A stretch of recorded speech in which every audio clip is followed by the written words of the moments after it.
আমাৰ আজি তামোলপুৰ জিলা BBF দলৰ ইয়থ হওক, ওমেন হওক, BSU হওক, মাইনৰিটি চেল হওক, সকলোৱে একেলগে লগ লাগি এটা ৱৰ্কশ্বপ হৈছে কৰ্মশালা। এই ৱৰ্কশ্বপত আমাৰ তামোলপুৰ জিলা চাৰিটা না পাঁচটা আছিল, পাঁচটা সমষ্টিৰ পৰা সকলো ৱৰ্কাৰে আহিছে আৰু খুব ভাল ডিছকাশ্যন হৈছে।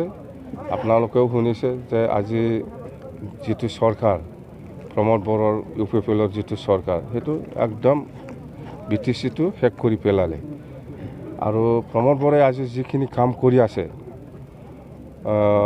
অনাবড়োসকলক জেনেৰেল মানুহসকলক মাটি কিনা বেচাৰ ক্ষেত্ৰত যিটো পাৰ্মিশ্যন সেইটো বন্ধ কৰি দিছে, সেইটো খুব বেয়া। আৰু এই গাঁও কৰ্তনৰ মিনিংটো সেইটোৱে মানে প্ৰমোদ বড়োই কেনেকৈ এই অনাবড়োসকলক ডমিনেট কৰি পেলাই মানে শাসন কৰিব পাৰে তাৰ কাৰণেহে সেইটো গাঁও কৰ্তনৰ বুদ্ধি। যেনিবা গাঁও কৰ্তনত এই বৰ্ডাৰ এলেকাত অসমীয়া হওক, ৰাজবংশী হওক, মুছলিম হওক, বেংগলী হওক বা যিকোনো জাতি বড়োৰ বাদে সেইবিলাকৰ গাঁওটো কৰ্তন কৰি পেলাই ইহঁতক মাইনৰিটি কৰিব বিচাৰিছে। ভিতৰতো বহুত অসমীয়া, বহুত মানে ৰাজবংশী, বহুত আদিবাসী, বহুত গোৰ্খা মানুহ আছে। গাঁও কৰ্তনৰ মতলবটো হ'ল প্ৰমোদ বড়োৰ একটাই ফৰ্মুলা যে অনাবড়োসকলক কেনেকৈ ডমিনেট কৰি পেলাই, মাইনৰিটি কৰি পেলাই, ডমিনেট কৰি পেলাই খাব পাৰে। তাৰ কাৰণেহে গাঁও কৰ্তনৰ কথাটো প্ৰমোদ বড়োই সদায় কৈ থাকে। আমি কিন্তু BBF হিচাপে কেতিয়াও ছাপৰ্ট কৰিব নোৱাৰে।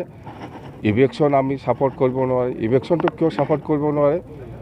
কেলে মানে 2003 চনৰ 10 ফেব্ৰুৱাৰীলৈকে যিমান মানুহ আছে ইহঁতে চবেই BTCৰ বাসিন্দা হয়। ইহঁতক মাটিৰ পাটাহে দিব লাগে, ইভেকশ্যনৰ কথা নাহে। আৰু 16টা ডিপাৰ্টমেণ্ট আমি 2003 চনৰ 10 ফেব্ৰুৱাৰীত 40টা ডিপাৰ্টমেণ্ট লৈ পেলাই আমি চুক্তি কৰি আনিছে। সেই মানে আকৌ 40টা ডিপাৰ্টমেণ্টৰ ভিতৰত 16টাটো আকৌ দিছপুৰত দিলে। বৰকপতি কিহৰ বৰকপতি? এইবিলাক ধ্বংসই কৰি আছে আৰু কিহৰ বৰকপতি এইবিলাক? BBF দলৰ পৰৱৰ্তী পৰিকল্পনা কি স্যাৰ?